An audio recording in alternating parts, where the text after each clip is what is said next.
What's going on, YouTube? So today we're going on 98 TJ. My buddy's daughter picked it up, and pretty sweet Jeep. Seems to have a few things that need to be done though. He was wondering if I'd help him out with the steering.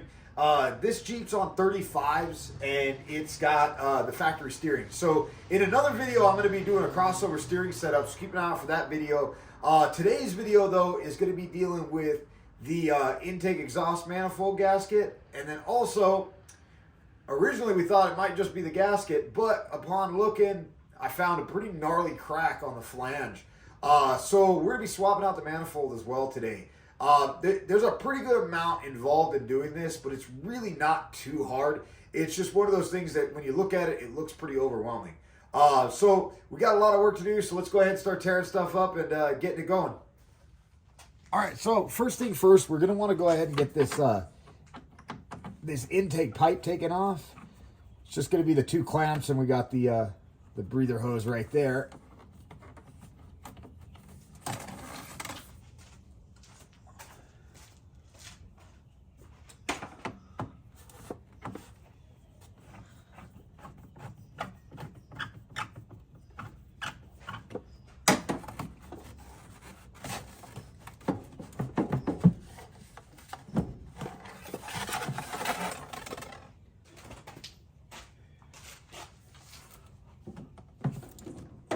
All right, now that the intake's out of the way, the next thing we're going to do is we're going to go ahead and pop these throttle cables off.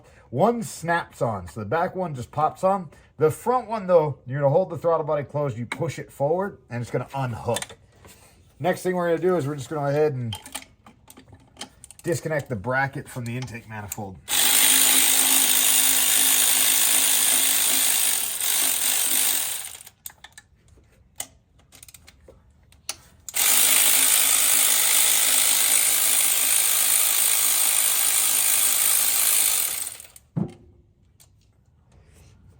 Next thing we're going to do is we're going to pull the brake booster vacuum line. Just going to kind of tuck that out of the way.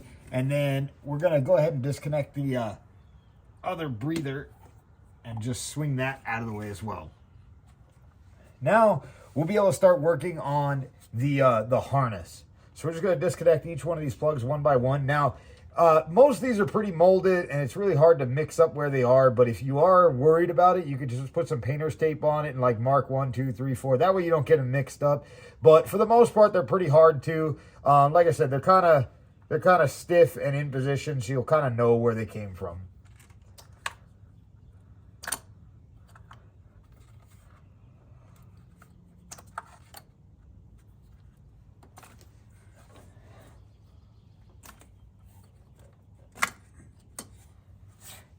Now we're going to go ahead and relieve the pressure in the fuel system.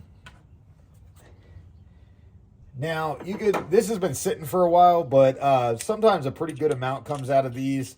You might want to put a rag down or something, but I'm going to be cleaning this pretty good after I'm done, so we'll see how much pressure's in it. Yeah, it's pretty well bled down, so we're good there.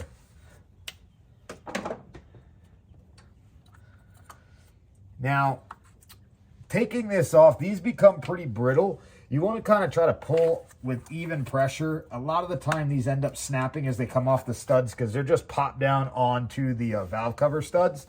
But trying to pull up on them pretty evenly, they usually will come off okay. It's just really hit and miss.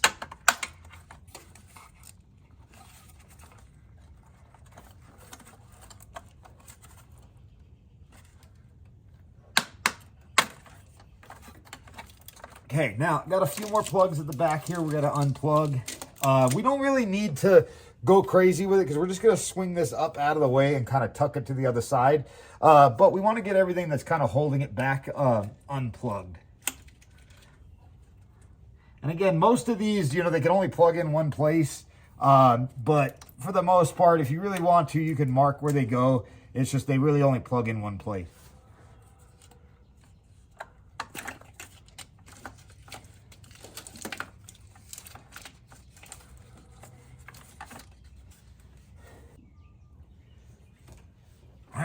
Now that all these back ones are disconnected, we're just going to go ahead and route this harness underneath the fuel rail here. And that way we can lift it up and out of the way.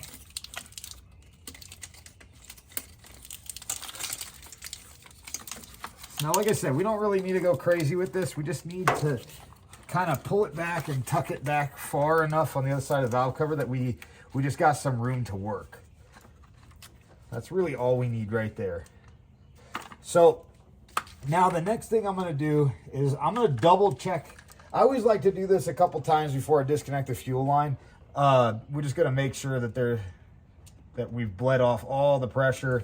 Now we got to go ahead and get this safety clip off. It just pushes on. It's like a little snap-on piece. Now that that's off, we're going to go ahead and use the disconnect tool. This is just a little cheapy one. I don't really keep, I use just mainly these. I don't really use a lot of the other fancy ones.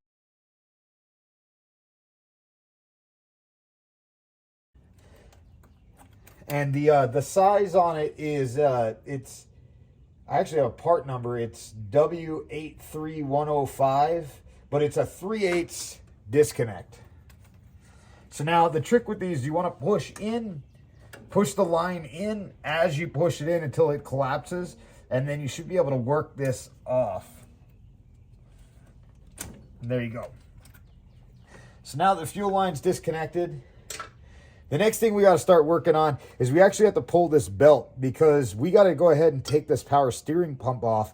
So the first thing we're going to do is go ahead and take the tension off the belt.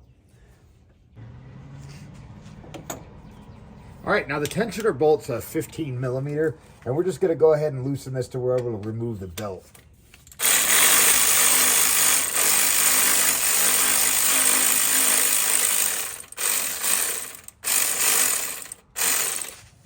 All right, now with the belt loose, we're just going to go ahead and detach the pump from the intake manifold. We don't really got to take it out. We're just going to detach it and kind of slide it over out of the way. And it's just going to be these two bolts on top. They're 13 millimeter.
And there's actually a third one down here at the bottom I forgot about.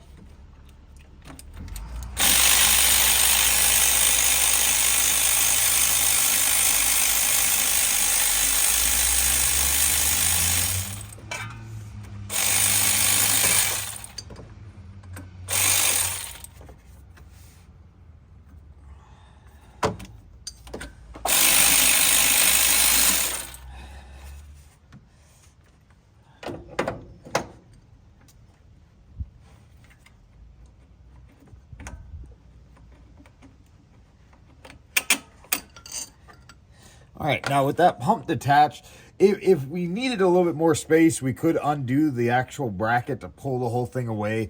But for the most part, it should be fine where it's sitting. We just really need it detached from the manifold.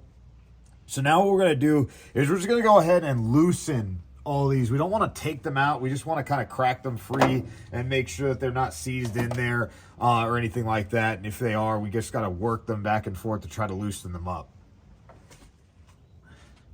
All right, now with these, like, we checked a few of them, and like I said, they were like just, yeah, like you see, just ridiculously loose. Now we don't want to loosen them like crazy. We just want to just do a little quarter turn, half turn, just make sure that they're not seized in there, because the ones that we're actually going to remove first are going to be the bottom ones. We just want to go ahead and crack all these loose.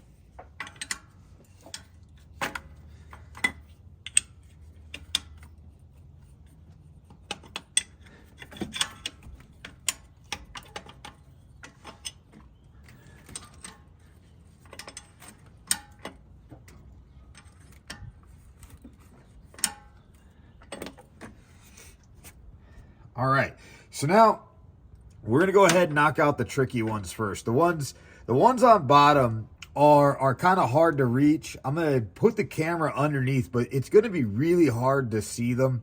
Now, there's a few different ways you could go about getting those. Some people like to take the fender off and do it from the side. You know, this Jeep's lifted pretty high, so it's pretty easy just to kind of sit underneath it. But you really can't see the bolts.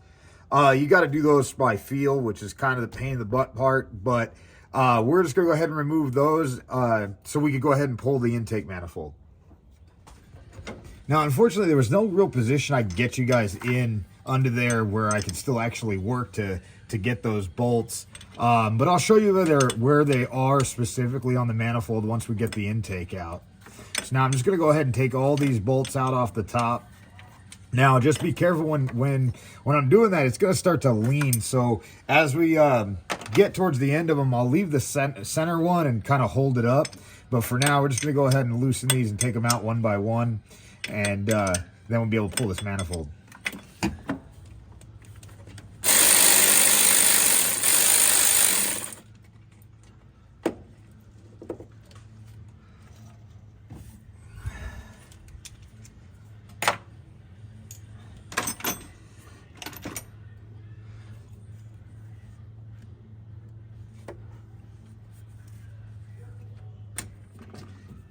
All right, we're ready to go ahead and pull it out.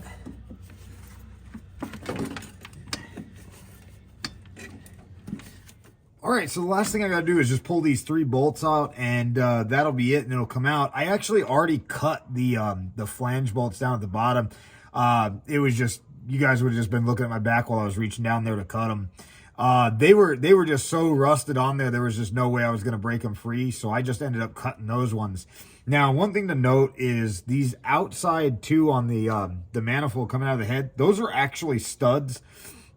A lot of the time, they're just gonna come out of the head. They tend to kind of seize on there, and then the stud just threads out. Either way it comes out, it's not a big deal. So I'm just gonna go ahead and get those out, and we'll be able to pull the manifold out.